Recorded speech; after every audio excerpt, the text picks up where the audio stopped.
پہلے کہ ہم جنگ ترائن پر بات کریں، ہم تھوڑا سا تاریخ میں پیچھے جانا چاہیں گے۔ اس مارکے سے چند سال پہلے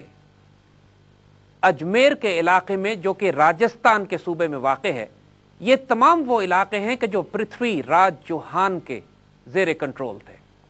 اس علاقے میں زبردست جنگجو قوم راجپوت آباد تھی، اور پورے ہندوستان میں ان سے زیادہ طاقتور راجے اور مہاراجے کوئی نہیں تھے، اور ان سب میں سب سے زیادہ طاقتور پرتھوی راج تھا۔ یہ علاقہ اجمیر کا پرتھوی راج کے زیر کنٹرول تھا۔ یہاں پر اتنے درندے اور سخت وحشی قسم کے لوگ رہتے تھے کہ جب بیٹی پیدا ہوتی تھی تو اس کو چھری سے ذبح کر دیا کرتے تھے۔ نتیجتاً اس قوم میں عورتیں کم اور مرد زیادہ تھے، اور وہ ایک ناپاک رسم شروع ہو گئی جس کو انگریزی میں پولی اینڈری کہتے ہیں، یعنی ایک عورت کئی مردوں سے نکاح کرتی تھی۔ اس درندہ قوم کے سامنے خاص طور پر مسلمان دشمنی میں یہ سب سے آگے ہوا کرتے تھے۔ پرتھوی راج کی فوجوں میں یہی راجپوت ہوتے تھے کہ جنہوں نے سلطان غوری کی فوجوں سے پہلی جنگ ترائن میں مقابلہ کیا تھا۔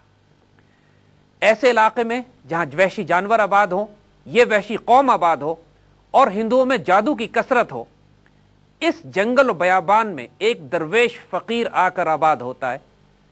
اور ہلچل مچا کے رکھ دیتا ہے۔ یہ فقیر جب اس جنگل بیابان میں اپنی کٹیا ڈالتے ہیں اور آہستہ آہستہ آس پاس کے لوگ مسلمان ہونا شروع ہو جاتے ہیں، تو پورے علاقے میں کوہرام بھی مچتا ہے اور تہلکہ بھی مچتا ہے۔ ان کے پاس راجپوتوں کی ٹولیاں آتی ہیں اور ان کا امتحان لینے کی کوشش بھی کرتی ہیں، اور غصے اور سختی سے ان کو یہاں سے نکالنے کی بات بھی کی جاتی ہے۔ لیکن یہ فقیر اپنی جگہ پر قائم رہتا ہے، اور اللہ کی کوئی تائید غیبی ایسی ہوتی ہے کہ جو ان کو نکالنے آتا ہے دہشت زدہ ہو کے یہاں سے چلا جاتا ہے، بلکہ متاثر ہو کر اسلام قبول کر لیتا ہے۔ ایک غیر معمولی روحانی تائید، ایک غیر معمولی روحانی وجود کہ جو اس علاقے میں ایک ایسا انقلاب برپا کر رہا ہوتا ہے جس میں نہ کوئی تیر استعمال ہوتا ہے نہ تلوار،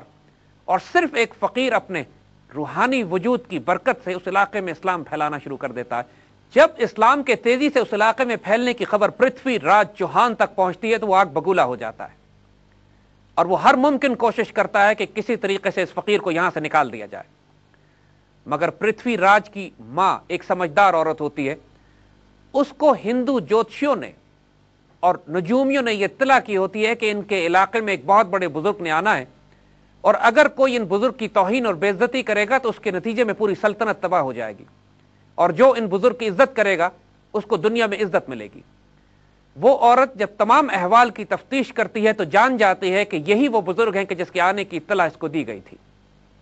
وہ پرتھوی راج کو منع کرتی ہے کہ کسی صورت میں ان بزرگ کو تم نے تکلیف نہیں دینی،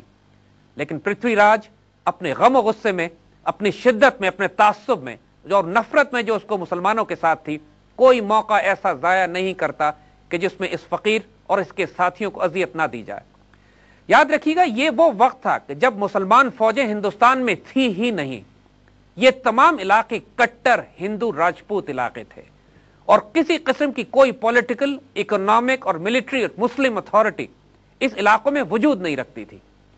اس علاقے میں مسلمان فوجوں سے پہلے یہ فقراء پہنچے تھے اور براہ راست ان راجپوتوں کے بیچ میں بیٹھ کر ان کو اسلام کی دعوت دینی شروع کی تھی۔ ایک وقت ایسا آتا ہے کہ پرتھوی راج اس فقیر کے چند مریدوں کو پکڑ کر ان کے ہاتھ اور انگلیاں کاٹ دیتا ہے اور ان کے پاس روانہ کر دیتا ہے۔ جب یہ اپنی کٹی ہوئی انگلی لے کر ان کے شاگرد اپ کے پاس پہنچتے ہیں تو بزرگ اپنے فقیر مرید سے کہتے ہیں کہ فکر نہ کرو، اس انگلی کو زمین میں دفن کر دو اور ساتھ ہی پرتھوی راج پر بھی مٹی ڈال دو۔ یہ واقعہ اس وقت پیش آتا ہے کہ جب پرتھوی راج کا تکبر اپنے عروج پہ تھا، چونکہ 1 سال پہلے وہ شہاب الدین غوری کی فوجوں کو بری طرح شکست دے کر واپس افغانستان روانہ کر چکا ہوتا ہے، اور ان کو اس بات کا پوری طرح علم ہوتا ہے کہ اب مسلمان کئی برس تک دوبارہ ہندوستان کا رخ نہیں کریں گے۔ جب یہ فقیر جلال میں آتا ہے تو ساتھ یہ بھی کہتا ہے کہ پرتھوی راج، تجھے میں نے زندہ گرفتار کر کے مسلمان فوجوں کے حوالے کر دیا۔ جب یہ خبر پرتھوی راج تک پہنچتی ہے تو وہ ہنستے ہنستے اپنی کرسی سے نیچے گر جاتا ہے، اور پھر مذاق اور طنز میں کہتا ہے، کون سی مسلمان فوج آئے گی مجھے گرفتار کرنے کے لیے؟ جس وقت یہ فقیر یہ جملہ کہتے ہیں کہ پرتھوی راج کو زندہ گرفتار کر کے انہوں نے مسلمان فوج کے حوالے کر دیا، یہ وہ وقت ہوتا ہے کہ جب شہاب الدین غوری افغانستان میں وہ خواب دیکھتا ہے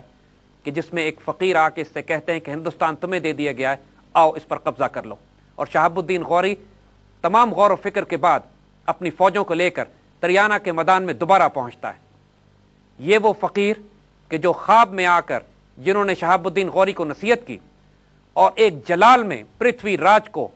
سزائے موت سنائی، وہ سلطان الہند حضرت معین الدین چشتی ہوتے ہیں۔